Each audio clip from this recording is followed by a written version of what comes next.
ನಮಸ್ಕಾರ ವೀಕ್ಷಕರೇ, ಶ್ರೀ ನ್ಯೂಸ್ ಕನ್ನಡಗೆ ಸ್ವಾಗತ. ನಾನು ಅಶ್ವಿನಿ.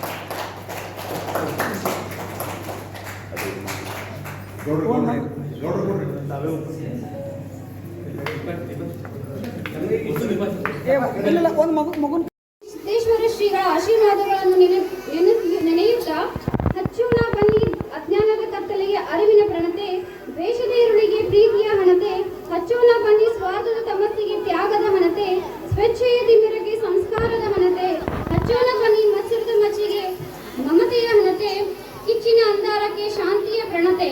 ಬೆಳಕು ಉಜ್ವಲಗೊಳ್ಳುವ ಸಂಭ್ರಮವಿದು, ಅಂಧಕಾರ ಕಳೆದು ಜ್ಯೋತಿ ಬೆಳಗಲಿ, ವಿಕಾರ ಕಳೆದು ಮಮಕಾರ ಮೂಡಿ ಬೆಳಗಲಿ ಪ್ರೀತಿ ಎನ್ನುವ ಆಶಯ.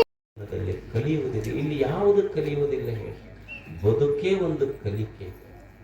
ಕೆಲವಂ ಬಲ್ಲವರಿಂದ ಕಲಿ, ಕೆಲವಂ ಶಾಸ್ತ್ರಗಳೆಂಕೆ, ಕೆಲವಂ ಮಾಳ್ಪವರಿಂದ ಕಂಡು, ಕೆಲವಂ ಸುಜ್ಞಾನದಿಂ ನೋಡು, ಕೆಲವಂ ಸಜ್ಜನ ಸಂಘದಿಂದರಿಯಲ್ ಸರ್ವಜ್ಞನ ಪನ್ನ.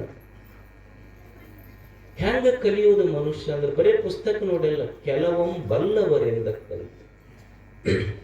ಎಷ್ಟು ಅವ್ರು ಚಲೋ ಮಾತು, ಕೆಲವೊಮ್ಮೆ ಎಲ್ಲವರಿಂದ ಕಲಿತು ಅನ್ಬೇಕಾಗಿತ್ತು. ಕೆಲವೊಮ್ಮೆ ಬಲ್ಲವರಿಂದ ಕಲಿತು ಅಂತ. ಬಲ್ಲವರಂದ್ರೆ ಯಾರು?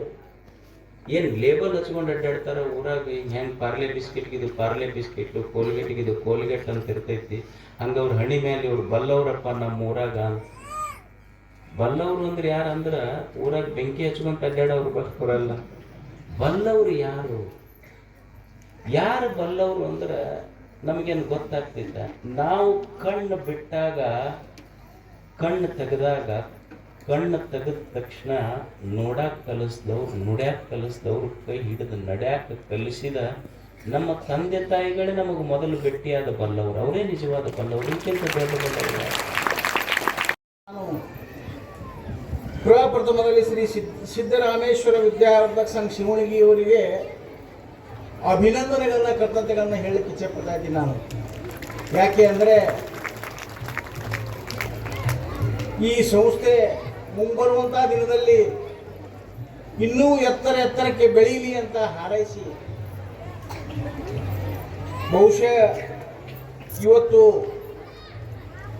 ನಮಗೆ ದಿವ್ಯ ಸಾನ್ನಿಧ್ಯವನ್ನು ವಹಿಸಿದಂಥ ಶ್ರೀಮನ್ ನಿರಂಜನ ಪ್ರಣವ ಸ್ವರೂಪಿ ಗವಿ ಸಿದ್ದೇಶ್ವರ ಮಹಾಸ್ವಾಮಿಗಳಿಗೆ ನೋಡಿದ್ರೆ ಸಿದ್ದೇಶ್ವರ ಶ್ರೀಗಳ ನೆನಪಾಗ್ತೈತೆ ನಮಗೆ. ಪೂಜ್ಯ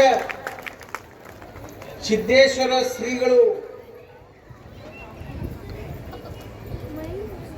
ಜಗತ್ತಿನಲ್ಲಿಯೇ ಕಿಶೆ ಇರಲಾರ್ದಂಥ ಸ್ವಾಮಿಗಳು ಯಾರ್ಯಾರೇ ಇದ್ರೆ ಅದು ಸಿದ್ದೇಶ್ವರ ಶ್ರೀಗಳು ಅಂತ ನನ್ನ ಭಾವನೆ.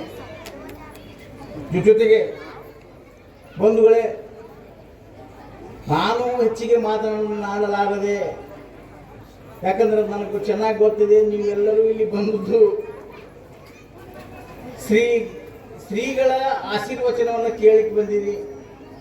ನಾನು ಸಹಿತ ಅದಕ್ಕಾಗೆ ಬಂದೀನಿ. ಇವತ್ತು ಸಾಕಷ್ಟು ಲಗ್ನ ಅದಾವ, ಆದರೂ ಸಹಿತ ಬಿಟ್ಟು ಇಲ್ಲಿ ಬಂದದ್ದು ಎದಕ್ಕಪ್ಪ ಅಂದ್ರೆ ಪರಮ ಪೂಜ್ಯರ ಆಶೀರ್ವಚನ. ಮತ್ತು ನಾನಂತೂ ಎರಡನೇ ಬಾರಿ ಅವ್ರಿಗೆ ನೋಡ್ತಾ ಇರೋದು. ಒಮ್ಮೆ ಅವರು ನಾವು ಸಿದ್ದೇಶ್ವರ ಬಸನಗೌಡರು 100ಕ್ಕಾಗಿ ಎಬ್ಬಿಸ್ಬೇಕಾದ್ರೆ 100 ಕಲ್ಲು ಒಗಿಬೇಕಾಗಿಲ್ಲ. 1 ಕಲ್ಲು ಒಗದ್ರ ಗಿಡದಾಗ ಕುಂತ 100ಕ್ಕಾಗಿ ಹೆಂಗ ಹಾರಿ ಹೋಗ್ತಾವ, ಹಂಗ ನಿನ್ನ ಮನಸ್ಸಿನೊಳಗೆ ಚಿಂತೆಗಳೆಂಬ 100 ಕಾಗೆಗಳು ಕುಂತಿರಲಿ. ದೊಡ್ಡವರ ಶರಣರ ಮಾತಿನ 1 ಕಲ್ಲು ಸಾಗಿದ್ರೆ ಸಾಕು, 100 ಚಿಂತೆಗಳೆಂಬ ಕಾಗೆಗಳು ಹೋಗ್ತಾವ. ಸುಮ್ಮನೆ